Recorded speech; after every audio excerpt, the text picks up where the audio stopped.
السلام علیکم ورحمۃ اللہ وبرکاتہ۔ الحمدللہ، جیسا کہ ہم نے پچھلے ویڈیو میں بتایا تھا کہ اگلا ویڈیو فرعون کا خواب ہوگا، بغور سماعت فرمائیں۔ بہت سارے لوگ اس بات سے ناواقف ہے کہ وہ سمجھتے ہیں کہ موسیٰ علیہ السلام کے دور میں جو بادشاہ تھا وہی فرعون تھا، بلکہ ایسی بات نہیں ہے۔ اس دور میں ہر ملک کے الگ الگ بادشاہوں کے نام ہوا کرتے تھے، جیسا کہ ایران کے بادشاہ کو کسریٰ، روم کے بادشاہ کو قیصر کہتے تھے، اسی طرح مصر کے بادشاہوں کو فرعون کہتے تھے۔ حضرت موسیٰ علیہ السلام کے زمانے میں جو فرعون تھا اس کے نام میں اختلاف ہے۔ بعض نے اس کا نام مصعب بن ریان لکھا ہے، ابن اسحاق نے ولید بن مصعب لکھا ہے۔ یہ فرعون تمام فرعونوں میں سب سے زیادہ غلیظ، سنگ دل اور ظلم کرنے والا تھا، جس کا دور حکومت 1292 قبل مسیح سے شروع ہو کر 1225 قبل مسیح پر ختم ہو جاتا ہے۔ فرعون نے ایک دن خواب دیکھا کہ بیت المقدس سے آگ آئی ہے۔ اس نے مصر کے سارے گھروں کو لپیٹ میں لے لیا، اس نے قبطیوں کو جلا کر خاکستر کر دیا،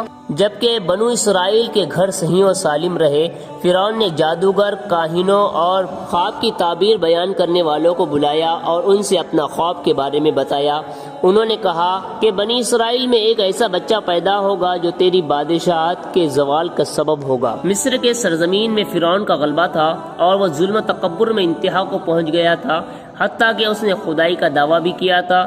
مصر کے لوگوں کو الگ الگ گروپوں میں بانٹ دیا تھا، جس میں سب سے زیادہ کمزور اور ان کو خادم بنایا گیا تھا وہ بنی اسرائیل تھے۔ خواب کی تعبیر بیان کرنے والوں نے جب فرعون سے کہا کہ بنی اسرائیل میں ایک ایسا بچہ پیدا ہوگا جو تیری بادشاہت کو تباہ کر ڈالے گا، تو اس پر اس نے حکم جاری کیا، بنی اسرائیل میں جو بھی بچہ پیدا ہو اسے مار دیا جائے اور بچی پیدا ہو اسے زندہ رہنے دیا جائے۔ فرعون کے اس حکم پر بنی اسرائیل کے ہزاروں بچوں کو مار دیا گیا۔ پھر جب بنی اسرائیل کے بوڑھوں میں موت واقع ہونے شروع ہوئی، قبطیوں کے ایک سردار نے فرعون سے کہا، بنی اسرائیل میں موت واقع ہونے لگی ہے، اگر ان کے بچے ذبح کیے گئے اور بوڑھے مر گئے تو محنت اور مشقت کے تمام کام ہمیں خود کرنا پڑیں گے۔ فرعون نے دوسرے حکم نامہ جاری کیا، 1 سال بچے ذبح کیے جائے، 1 سال بچے چھوڑ دیے جائے۔ حضرت ہارون علیہ السلام اس سال پیدا ہوئے جس میں بچوں کو چھوڑا گیا، اور حضرت موسیٰ علیہ السلام اس سال پیدا ہوئے جس میں بچوں کو ذبح کیا جا رہا تھا۔ حضرت موسیٰ کلیم اللہ علیہ السلام کے والد محترم کا نام حضرت عمران اور والدہ ماجدہ کا نام یوحانز ہے، اور آپ لاوی بن یعقوب کی نسل سے ہے۔ جب حضرت موسیٰ علیہ السلام کی ولادت ہوئی تو اللہ تعالیٰ نے حضرت موسیٰ علیہ السلام کی والدہ کو الہام فرمایا کہ تم موسیٰ علیہ السلام کو دودھ پلاؤ،